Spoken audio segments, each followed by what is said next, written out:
mungkin sedikit nanti mungkin Bu Nuril juga bisa menjelaskan mungkin kalau kondisinya mungkin pada saat kegiatan PL atau magang. Oh, kalau nanti PL magang itu sudah agak lain ya Bu Sofia. Jadi karena kalau yang untuk PL magang ini ketika teman-teman PL atau magang kita daftarkan ke BPJS Tenaga Kerja. Jadi di BPJS Tenaga Kerja itu nanti ada 2 program, yaitu program jaminan kecelakaan kerja dan juga jaminan kematian.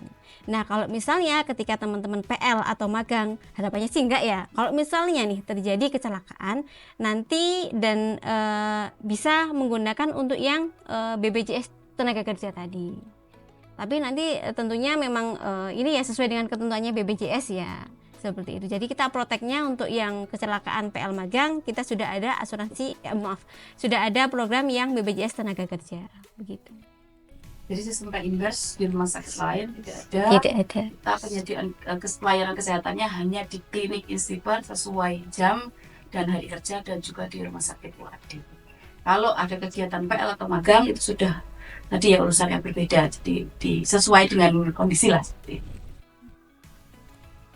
Selanjutnya nih, ini ke Dr. Fadil mau nanya, Boleh. apa saja sih keunggulan dari RSUAD dalam memberikan layanan kesehatan bagi mahasiswa?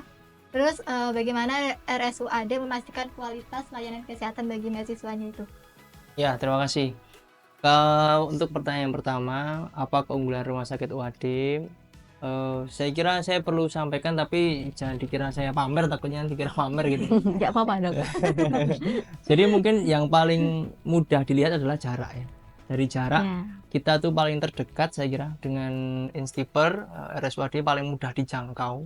Jadi otomatis harapannya semua akses layanan kesehatan mahasiswa Instiper tidak perlu cari yang jauh-jauh lagi, dan saya kira masih sangat mungkin untuk dijangkau oleh mahasiswa yang kos-kosan, mahasiswa yang mungkin tinggalnya di daerah sekitar sini, itu sangat-sangat mudah. Itu satu. Yang kedua, RSUAD itu rumah sakit yang berbasis universitas. Jadi kami bukan rumah sakit yang full komersil. Kami ini berdiri di bawah UAD, Universitas Ahmad Dahlan. Jadi otomatis kami pun juga diawasi oleh universitas, yang mana itu tidak jauh beda dengan Instiper, yang sama-sama apa ya, kita sebut universitas gitulah ya, yang diisi oleh mahasiswa-mahasiswa gitu ya. Itu sama. Jadi saya kira ada banyak persamaan dalam pengelolaan mahasiswa di UAD dan Instiper. Jadi pasti tidak butuh waktu lama untuk adaptasi untuk kita bekerja sama dengan Instiper. Yang kedua. Dan yang ketiga, rumah sakit kami adalah rumah sakit pendidikan. Jadi rumah sakit yang akan diproses menjadi rumah sakit pendidikan dengan roadmap yang sudah dibuat dengan target 2025 kita sudah di RS pendidikan, yang mana RS pendidikan otomatis semua standarnya dan standar pendidikan, bukan standar komersil dan bisnis dan seterusnya gitu ya. Jadi memang diarahkan untuk menjadi rumah sakit yang melayani kebutuhan-kebutuhan terkait pendidikan di kemahasiswaan. Kemudian yang keempat, kami juga tidak bisa menutup mata bahwa di sekitar sini cukup banyak rumah sakit gitu ya. Bahkan kalau nggak salah 3 kecamatan di sini itu ada 11 rumah sakit ya, semuanya menawarkan layanan gitu ya. Tapi kalau boleh kami sampaikan, kami termasuk rumah sakit dengan tipe D, yang mana tipe D itu saya harus sampaikan bahwa tipe terbawah untuk rumah sakit.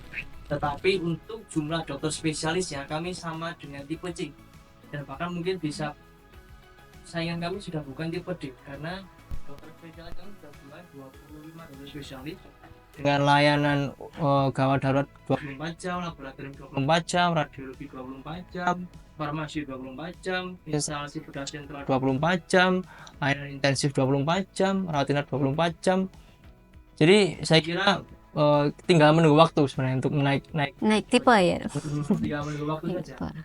Karena secara pelayanan kita sudah cukup tuntas ya untuk di rumah sakit tipe D. Hanya mungkin memang case-case tertentu kalau memang dirujuk kita nggak akan merujuk ke sesama tipe D, kecuali kalau kondisi penuh. Nah itu beda cerita ya. Kalau kita sesuai pelayanan kita pasti minimal ada rumah sakit yang tipe B, PKU Kota, PKU Gamping, itu sudah yang memang kebutuhannya lebih komplit dan lebih advance. Itu mungkin yang bisa kami sampaikan untuk layanan. Terus untuk menjamin layanan gimana dok gitu, kami itu sudah lulus akreditasi rumah sakit di tahun 2022,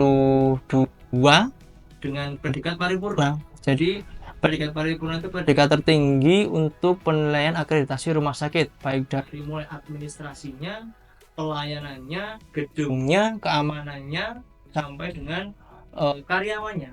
Jadi kita sudah lulus itu dari mulai penilaian dari akreditasi gitu ya. Dan itu standarnya bukan standar lokal tapi standar Kemenkes yang ditetapkan oleh Kementerian Kesehatan Republik Indonesia.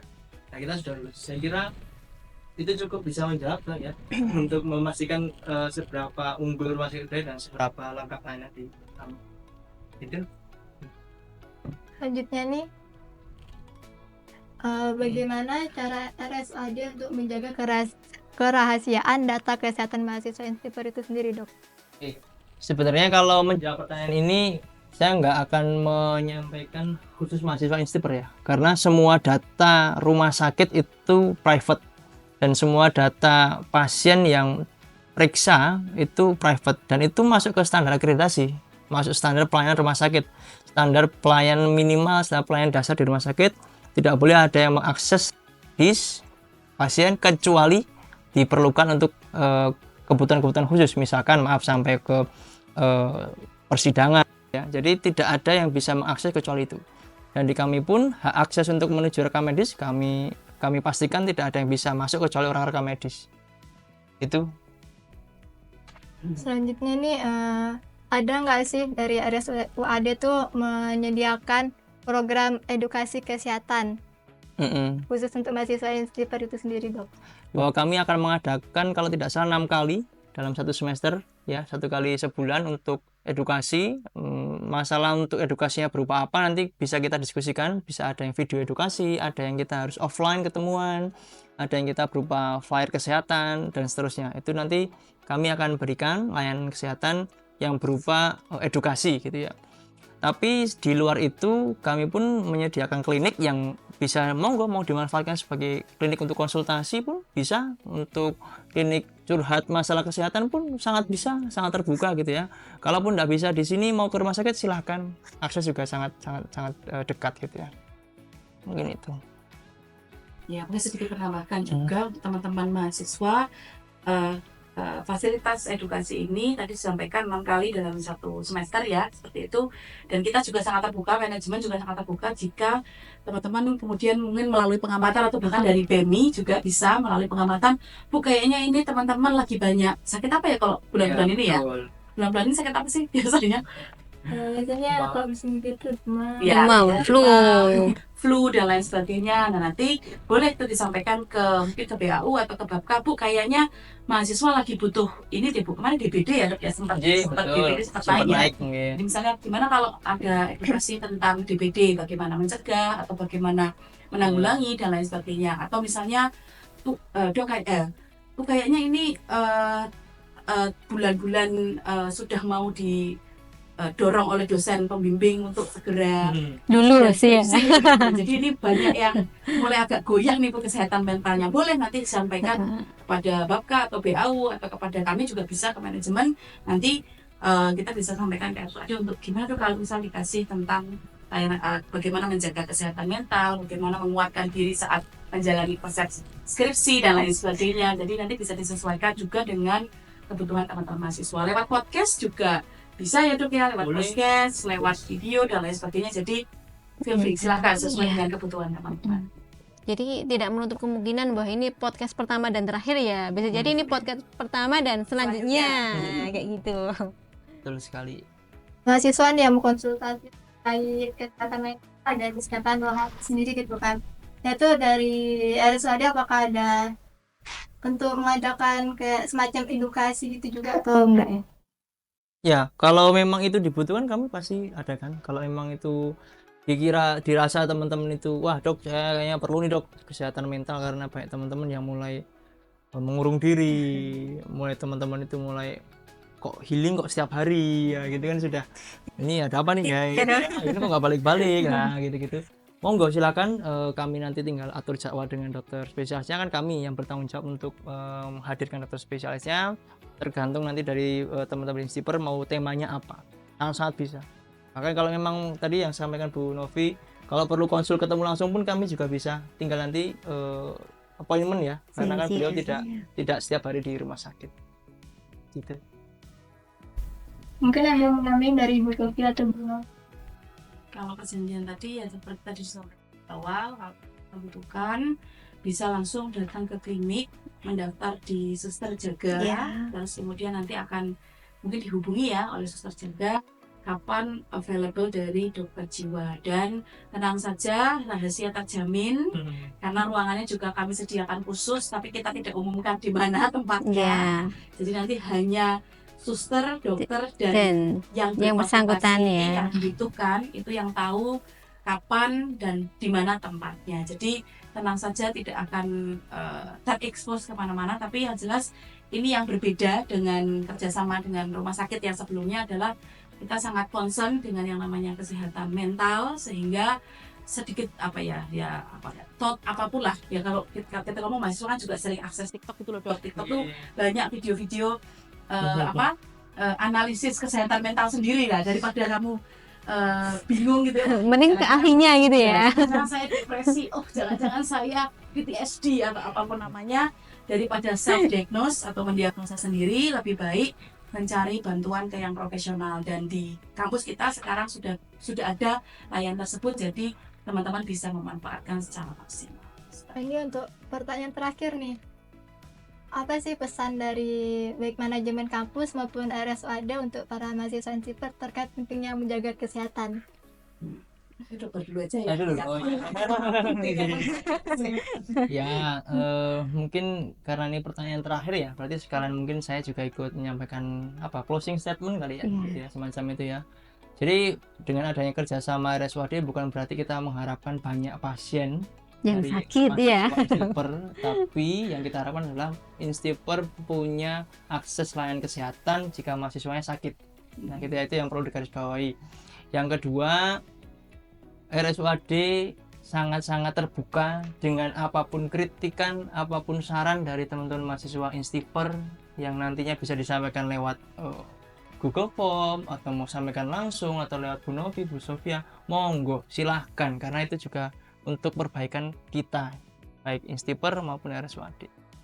Yang ketiga, kami juga perlu menjelaskan di depan bahwa layanan BPJS kami sangat sarankan untuk bisa digunakan oleh mahasiswa Instiper, karena baik itu mahasiswa maupun pegawai gitu ya Bu ya, monggo, karena saya kira dengan BPJS itu akan lebih memudahkan layanan. Jadi kami pun tidak perlu memikirkan untuk plafon-plafon yang tadi dijelaskan. Jadi semua benar-benar all coverage oleh BPJS gitu ya. Dan teman-teman ataupun pegawai yang sudah rutin bulanan juga bisa memakai itu, memanfaatkan yang sudah kita bayarkan. Jika nanti teknisnya harus dengan pindah vaskes dan seterusnya.